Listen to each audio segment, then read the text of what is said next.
Terceira temporada de Love, Death and Robots, a série de ficção científica animada da Netflix, do pior ao melhor curta. Vamos lá!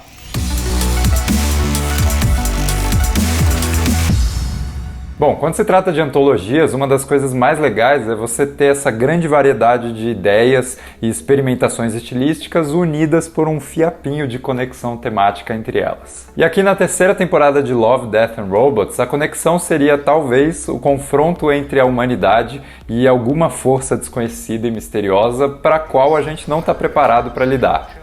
Isso rende episódios, na sua maioria, bem pesados e violentos, que fazem a gente refletir na nossa fragilidade ou a nossa finitude, né? O que faz dessa temporada uma temporada bem sombria, mas também muito interessante. Afinal, ficção científica raiz, para mim, nada mais é do que histórias que vão além da nossa existência, da nossa realidade, para a gente discutir questões existencialistas e morais de um jeito muito criativo e também um pouco exagerado. E aí eu resolvi falar o que eu achei desses episódios na ordem do que eu menos gostei pro que eu mais gostei, né? Porque antologias meio que funcionam assim, né? A gente fica comparando mentalmente e é isso que eu vou fazer aqui também. E no geral eu adorei essa temporada toda, então saiba que a diferença entre os colocados aqui é muito pequena. Sem mais demoras, vamos pro ranking da terceira temporada de Love, Death and Robots.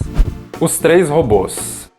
Bom, esse curta é a continuação de um dos curtas mais famosos da primeira temporada, né? Você tem esses três robôs meio que fazendo um turismo pós-apocalíptico. E eu gosto dessa ideia, eu acho que ele continua sendo um dos mais fofos. Eu gosto bastante, inclusive, do design dos personagens, né? Tem toda uma diferença entre eles. Principalmente no robô que lembra o HAL de 2001, com aquele olhinho vermelho, né? Ou mesmo até o TARS do Interstellar, né? Esse formato um pouco mais quadradão ali. Gosto bastante. Mas ele é um curta extremamente didático, né? Ele tá o tempo todo meio que falando verbalmente tudo o que aconteceu com a humanidade, fazendo essa crítica de um jeito muito literal. O que não necessariamente é um problema, né? Eu acho que ele funciona muito bem como uma porta de entrada para pessoas que não estão acostumadas com esse gênero pós-apocalíptico, né? E que querem receber essa crítica um pouquinho mais direta, tudo bem. Mas se você já está acostumado a ver muita coisa desse tipo, eu acho que ele acaba sendo um pouco raso demais. Matança em grupo. Isso aqui é puro suco de testosterona anos 80, né? É tipo o Predador, só que ainda mais exagerado. E pra ser sincero, o estilo de animação aqui é maravilhoso, né? É, sei lá, muito violento e completamente estilizado. Parece uma montanha-russa que é formada só de descidas, né? E só para quando você chega no final mesmo. Tem um valor de entretenimento altíssimo, mas não vai muito além disso, né? Não tem nada muito complexo, nenhuma temática sendo trabalhada. É puro escapismo estilístico, banho de sangue 2D.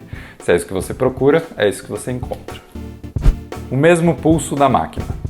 Esse é um curta que eu acho que funciona um pouco melhor no roteiro, ou sei lá, na concepção da ideia do que na execução em si. Eu confesso que eu não sou um grande fã de animação 3D com textura 2D. Sabe aquele estranhamento que a gente sentiu assistindo o What If da Marvel, né? Tipo, é tudo muito bonito, as cores são legais, a combinação, né, a direção de arte, mas tem sempre aquele vale de estranheza, né, quando você vê um traço 2D que se move como um personagem 3D. Eu não sei, pra mim rola algum ruído assim de comunicação que me tira um pouquinho da história. Ainda assim, eu gosto bastante da vibe mais abstrata e existencialista, né, que obviamente puxa para o pai das ficções científicas, 2001, Uma Odisseia no Espaço, mas também tem uns toques de The Expanse aqui, uma série de ficção científica que eu amo, que está no meu coração. Então, ver esse tipo de referência aqui, eu acho que é uma coisa que me faz gostar bastante desse curta, né, apesar dessa questão que, eu admito, pode ser simplesmente eu sendo chato. Sepultados na Caverna. Esse curta é tipo Aliens, o Resgate misturado com Lovecraft num ritmo ainda mais acelerado e dinâmico, e se isso soa bem legal é porque realmente é. Ok, existe o clichê de vários seres aracnídeos perseguindo os heróis, né, que a gente já viu 1 milhão de vezes, mas eu acho que o clímax compensa muito tudo isso com esses toques de mistério e de ocultismo que eu mencionei antes, né. Eu gosto também que o personagem interpretado pelo Joe Manganiello tem a cara do Joe Manganiello, né? E o final traz exatamente o choque e a bizarrice que a gente esperaria de um trabalho inspirado em Lovecraft. Então, no geral, eu gosto bastante desse curta, acho que ele entrega um visual talvez um dos mais realistas aqui da antologia, e também por toda essa ambientação misteriosa e macabra, de pavor cósmico que fazer o quê? Eu gosto. Ratos de Mason. Eu acho que a premissa meio absurda desse curta só é superada pelo design de produção super criativo e pela ambientação escocesa também, né? Muito por conta da trilha sonora. Eu sinto até uma homenagem à Fuga das Galinhas aqui, né? Só que de um jeito, obviamente, muito mais violento e muito mais brutal. Mas também cômico, né? Sei lá, aquele tipo de humor que obviamente não vai agradar todo mundo, mas existe ali um humor um pouquinho mais dark, que eu acho que é divertido também. De qualquer forma, existe uma subversão positiva das emoções aqui, que eu acho que eleva esse curta acima dos outros, que obviamente são muito mais depressivos. Enxame. Ok, eu vou ser sincero, o roteiro de Enxame é talvez mais fraco do que os curtas que vieram antes nessa lista. E também não ajuda que a história acaba justo quando ela estava se tornando mais interessante. Mas existe um apelo visual enorme aqui, eu acho que muito por conta da forma como o diretor coloca os humanos se movendo por esse espaço de gravidade zero, né? Completamente acostumados a esse ecossistema. E eu também adoro a ideia de corpos nus habitando esse espaço alienígena, né? Pode reparar, vários filmes de ficção científica colocam os seus personagens sem roupa, porque isso meio que dá uma sensação de vulnerabilidade, né? De exposição da pele completamente em contato com substâncias e criaturas que são alienígenas, que são perigosas, que são ameaçadoras. E aí de novo a temática da temporada que coloca os seres humanos em contato com coisas maiores e muito mais poderosas do que a gente, para que a gente se sinta pequeno, né? Para que a gente sinta o quanto os nossos corpos são limitados e são perecíveis. E para mim esse curta faz tudo isso simplesmente colocando gente pelada para flutuar no espaço. Noite dos Mini-Mortos. Cara, eu sou fanático por mini-mundos e imagens com esse efeito tilt-shift, né? Essa distorção na lente que faz com que tudo pareça uma miniatura. Mas eu acho que a graça de Noite dos Mini-Mortos não é só o visual, mas tudo na linguagem desse curta conversa com esse conceito.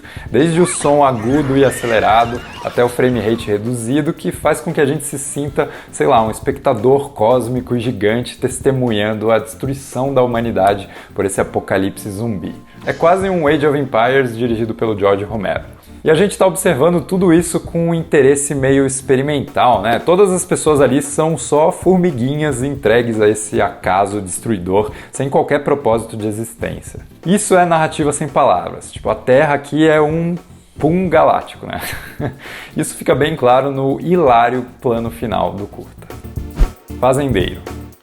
Sem dúvidas, esse é o curta mais maduro e mais artístico de todos. E de novo um exemplo puramente visual e sonoro que faz experimentos muito extremos e muito frenéticos com a linguagem. Claro que existe um subtexto bem interessante do explorador versus a natureza, do canto da sereia e o conquistador estrangeiro, etc. Mas está tudo tão a serviço dessa piração visual, né, que importa muito menos uma mensagem específica e mais a nossa entrega completa para essa, assim, verdadeira obra de arte audiovisual. Repara na mistura de texturas realistas dos metais com os traços pincelados da natureza e ainda as imagens de vídeo deteriorado das cachoeiras. Ou ainda o ritmo que às vezes para contemplar e aí do nada acelera numa histeria de edição picotada que mistura uma estética videoclipe com uma qualidade tátil meio visceral e meio cortante, né? Tudo parece muito áspero.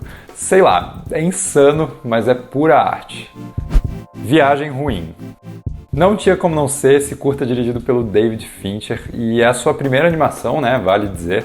E é estrelado pelo Troy Baker, que é o Joel de The Last of Us. E por mais que eu ame experimentações extremas de linguagem, nada me prende mais do que uma história bem contada. E Viagem Ruim é exatamente isso. Aqui o David Fincher aproveita a estilização e a liberdade da animação para criar uma atmosfera dark, super gore, que nunca perde a conexão com a realidade. E ainda constrói no Thorin, o personagem principal, o mesmo tipo de mistério e ambiguidade moral que consolidou personagens clássicos da literatura, né? Como o Capitão Nemo ou o Capitão Ahab de Moby Dick. Existe um apelo visual enorme que, para mim, ecoa até um pouco o trabalho do Robert Eggers no Farol, mas tem também uma discussão moral interessante e, no meio de tudo isso, uma jornada de personagem muito concisa, muito redondinha. Então, por todos esses fatores, esse é o meu curta favorito da terceira temporada de Love, Death and Robots. Muito obrigado por assistir, cara. Para mim é um prazer falar de ficção científica, ainda mais no formato de animação, que permite toda essa variedade visual, sabe? Mas é legal saber também que essa temporada tem essa conexãozinha temática que acaba amarrando ideias tão diferentes assim. Então, se você gostou desse vídeo, eu te peço para deixar um like, se inscrever no canal, comentar embaixo qual que é o seu curta favorito dessa temporada e eu te vejo no próximo vídeo.